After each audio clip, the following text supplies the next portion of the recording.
உறவுகள் அனைவருக்கும் அன்பான வணக்கங்கள். ஒன்றா இருக்க கற்றுக்கணும் அப்படிங்கிறத லக்ஷ்மி மெஸ் அப்படிங்கிறதே ஒரு சபதத்தோட பேரில் தான் வந்துட்டு அந்த லக்ஷ்மிங்கிற பேரில் ஸ்டார்ட் பண்ணுறாங்க. அதாவது கந்தசாமி லக்ஷ்மி அப்படின்னு சொல்லிட்டு தான் அவங்க ரெண்டு பேருக்கும் பேர் இருக்குது. ஸோ கந்தசாமி வந்துட்டு லக்ஷ்மியை பொண்ணு பார்க்குறதுக்கு அங்கே போகிறாரு. அங்கே போனால் அங்கே அவங்களுக்கு ரெண்டு அண்ணன் இருக்காங்க, அம்மா கிடையாது. அப்போது பொண்ணெல்லாம் பார்த்துட்டு பிடிச்சி போயிருக்கு. அப்படிங்கும்போது இங்கே மாப்பிள்ளையோட ஃப்ரெண்டு வந்துட்டு பெரிய ஹோட்டல் வச்சுருக்காங்க அப்படிங்கிற மாதிரி ஒரு பொய் சொல்லி கல்யாணத்தை வந்து நிச்சயம் பண்ணிடுறாங்க. ஸோ அந்த கல்யாணம் நிச்சயம் அப்படின்றது நடக்கிறப்பவே பார்த்தா சாப்பிட எல்லாருக்குமே உட்கார வைக்கும்போது இங்கே கந்தசாமி என்ன சொல்கிறாருன்னா, எல்லாருமே உட்காந்து சாப்பிடலாம் அப்படின்னு சொல்கிறாங்க.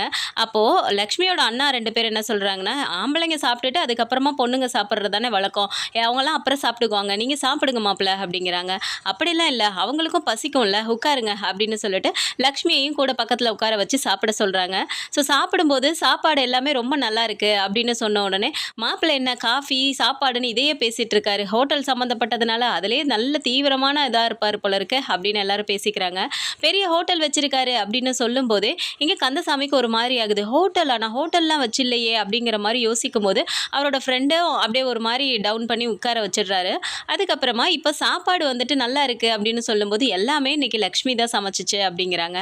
அப்போது ரொம்ப சூப்பராக இருக்குது, எங்கள் அம்மா கையில் சாப்பிட்ட மாதிரியே இருக்குது அப்படின்னு சொல்லிட்டு இப்போது அவங்கக்கிட்ட கொஞ்சம் சஜஷனும் சொல்கிறாங்க. இதில் வந்து தேங்காய் போட்டால் நல்லா இருந்திருக்கும் அப்படின்னு சொன்னோன்னே, அவியலில் தேங்காய் போட்டிருக்கேன், இதுலேயும் போட்டால் உடம்புக்கு ஒத்துக்காதில்ல, அதனால தான் நான் போடலை அப்படின்னு சொல்லும்போது, இந்த சுட்ட அப்பளமும் சூப்பராக இருக்குது அப்படின்னு சொல்லி உங்களுக்கும் பிடிக்குமா அப்படிலாம் வந்து பகிர்ந்துக்கிட்டு பேசுகிறது அந்த இடத்துல லக்ஷ்மிக்கு ரொம்ப பிடிச்சிருக்கு.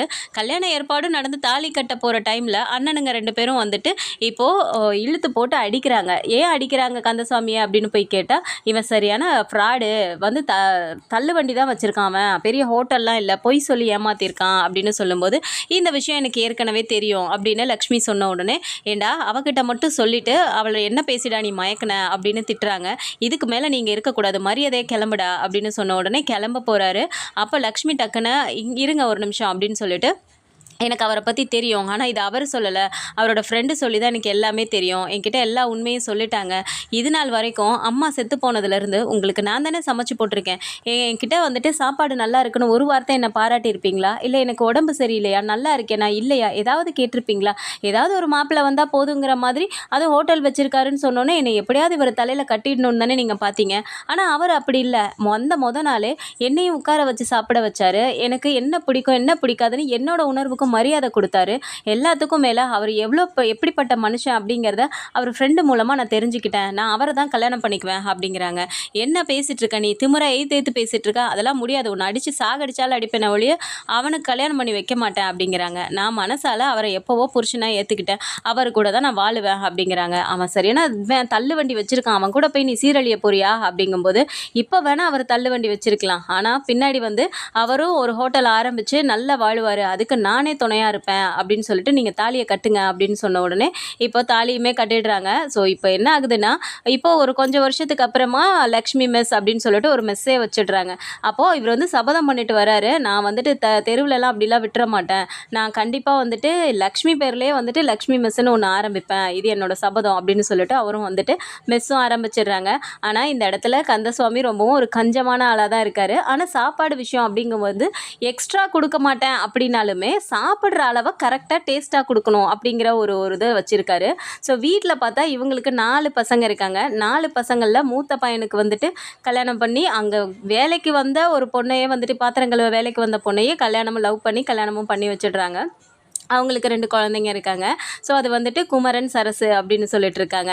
ஸோ பசங்க எல்லாருக்குமே வந்து முருகன் பேரை தான் வச்சுருக்காங்க. இப்போ அவர் நல்ல சாமியை கும்பிட்டுட்டு ஒவ்வொரு வேலையாக பார்த்துட்டு இருக்கும்போது பார்த்தா இங்கே லக்ஷ்மி வந்துட்டு அங்கே பைப்பை திறந்து விட்டு ஏதோ வேலை பார்க்கும்போது இப்போ இங்கேருந்து கத்துறாரு, என்ன பண்ணிட்டுருக்கீங்க, கிச்சனில் அங்கே தண்ணியை திறந்து விட்டு வேலை பார்த்துட்ருக்கீங்க, கரண்ட் பில் யார் உங்கள் அப்பா நான் கட்டுவான் அப்படின்னு சொன்ன உடனே லக்ஷ்மி அங்கேருந்து வேகமாக வந்து, உங்களுக்கு என்ன ஃபேனுக்கு கீழே இங்கே கல்லாப்பெட்டியில் உட்காந்துட்ருக்கீங்க, உள்ளே வேலை செய்கிறவங்களுக்கு தானே தெரியும், தண்ணியை திறந்து விட்டா என்னவா இப்போ இப்படியே நீங்கள் பேசிகிட்டு இருந்தீங்க, நான் எங்கள் அப்பா வீட்டுக்கு கிளம்பி போயிடுவேன் அப்படிங்கிறாங்க. கிளம்பி போடி, 23 வருஷமாக இதை தான் சொல்லிட்டு இருக்க, போகவே மாட்டேங்கிறிய அப்படின்னு சொல்லிட்டு அங்கேவே கஸ்டமருக்கு முன்னாடியே சண்டையும் போட்டுக்கிறாங்க.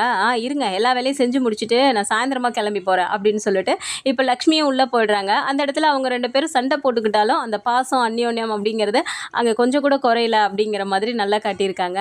அதே மாதிரி இப்போது 2வது பையன் வந்து பார்த்தா 3000 ரூபாய் பணம் கொடுங்கப்பா அப்படின்னு வந்து கேட்டோடனே, என்னடா போன மாதம் தானே ஃபீஸ் கட்ட கேட்டேன், இப்போ திரும்ப 3000 ரூபாய் வந்து கேட்குறியே அப்படின்னு சொன்ன உடனே, பா அது வந்துட்டு நான் லைப்ரரி கட்டினேன்ப்பா, இது வந்து டியூஷன் ஃபீஸுப்பா, கண்டிப்பாக கொடுத்தே ஆகணும், நான் மட்டும் பிளேஸ்மெண்ட்டில் செலக்ட் ஆகிட்டேன், நான் 50,000 60,000 சம்பளம்ப்பா, உங்ககிட்ட தானே வந்து கொடுக்க போகிறேன் அப்படின்னு சொன்ன உடனே, 50,000 வாங்குவியாடா அப்படின்னு சொல்லிட்டு 3000 ரூபாய் காசையும் கொடுத்துட்றாரு. இங்கே வெளியில் வந்தால் ஃப்ரெண்ட்ஸு கரெக்டாக ஃபோன் பண்ணுறாங்க. அதில் இந்த 3வது பையன் அப்படிங்கிறவர் கொஞ்சம் தாறுமாறாக செலவு பண்ணுற மாதிரி கொஞ்சம் பந்தா பேர் வழியாக காட்டியிருக்காங்க. ஃபோன் பண்ண உடனே, சொல்லுங்கடா, இப்போ தான் எங்கள் அப்பா ஃபாரின்லேருந்து பணத்தை அனுப்பி விட்டாரு, நான் ஏதோ வந்துடுறேன்டா, நாளை கண்டிப்பாக நமக்கு தண்ணி பார்ட்டி உண்டுடா அப்படிங்கிற மாதிரி சொல்லிட்டு கிளம்பி போகிறாங்க. கடைசி பையன் வந்துட்டு பசிக்குது அப்படின்னு சொல்லி அம்மா கிட்ட போய் கேட்கும்போது, வாடா உட்காரு சாப்பாடு எடுத்து வைக்கிறேன் அப்படின்னு சொல்லி இலையெல்லாம் போட்டு உட்கார்ந்ததுக்கப்புறம் கஸ்டமர் வந்துட்டாரு அப்படிங்கும்போது இங்கே உட்காந்து கந்தசாமி கத்துறாரு, டே என்னடா நீ போய் சாப்பிட உட்காந்துட்ட, கஸ்டமரை முதல்ல கவனிடா அப்படின்னோடனே சாப்பிட போன பையன் கூட எழுந்து அதே இலையில கஸ்டமர் உட்கார வச்சுட்டு சர்வீஸ் பண்ண ஆரம்பித்த உடனே இங்கே வந்து பார்த்துட்டு இவங்க ஒரு மாதிரி வருத்தமாக ஃபீல் பண்ணுறாங்க. என்னடா பசிக்குது, காலேஜுக்கு டைம் ஆகிடுச்சின்னு வந்த, இப்படி போய் நீ வேலை பார்த்துட்டு இருக்கியே அப்படின்றாங்க. பரவாயில்லம்மா, கஸ்டமர் தானேம்மா முக்கியம் அப்படின்னு கடைசி பையன் கொஞ்சம் பொறுப்பான பையனாக காட்டியிருக்காங்க. அதில் நம்ம ஹீரோ, அவர் பேர் வந்து முருகன். அந்த முருகன் வந்துட்டு மார்க்கெட்டுக்கு போனாலும் இன்னும் வரவே இல்லை. இங்கே கத்துறாரு, எங்கடி அவன் ஆளை காணோம் அப்படின்னோடனே, நீங்கள் தானேங்க அவனை மார்க்கெட்டுக்கு அனுப்புனீங்க அப்படிங்கிறாங்க. போகிற வழியெல்லாம் போனோம்மா வந்தம்மான்னு ஒரு வேலையை பார்க்குறதே இல்லை, எப்போ யார்கிட்ட அடி வாங்கிட்டு வரப்போகிறானோ வம்பிழுத்துட்டு வரப்போகிறானோ தெரியல, கண்டிப்பாக ஒரு நாள் போலீஸ் இங்கே வரதாண்டி போகுது அப்படிங்கிறாங்க. கடைசியில் இங்கே போலீஸ் அப்படிங்கிறது வந்துட்டு ஹீரோயின் இந்திரா அவங்க தான் வராங்க. ஸோ அவங்க 2 பேருக்குள்ளார நாளைக்கு ஃபஸ்ட்டு ஒரு கிளாஷ் இருக்க போகுது. ஸோ இந்த மாதிரி தான் ஸ்டார்டிங் வந்துட்டு ஒன்றா இருக்க கற்றுக்கணும், அந்த லக்ஷ்மி மிஸ் ஸ்டார்ட் ஆன கதை இந்த மாதிரி ஒரு இதை கொண்டு வந்திருக்காங்க. ஸோ இனிமேல் போக போக கதை எப்படி போகுதுன்னு பொறுத்திருந்து பார்க்கலாம். ஸோ வீடியோ பிடிச்சிருக்கு அப்படின்னா நம்ம சேனலை சப்ஸ்கிரைப் பண்ணிவிட்டு சின்னதாக லைக்கை மட்டும் கொடுத்துருங்க. தேங்க்ஸ் ஃபார் வாட்சிங்.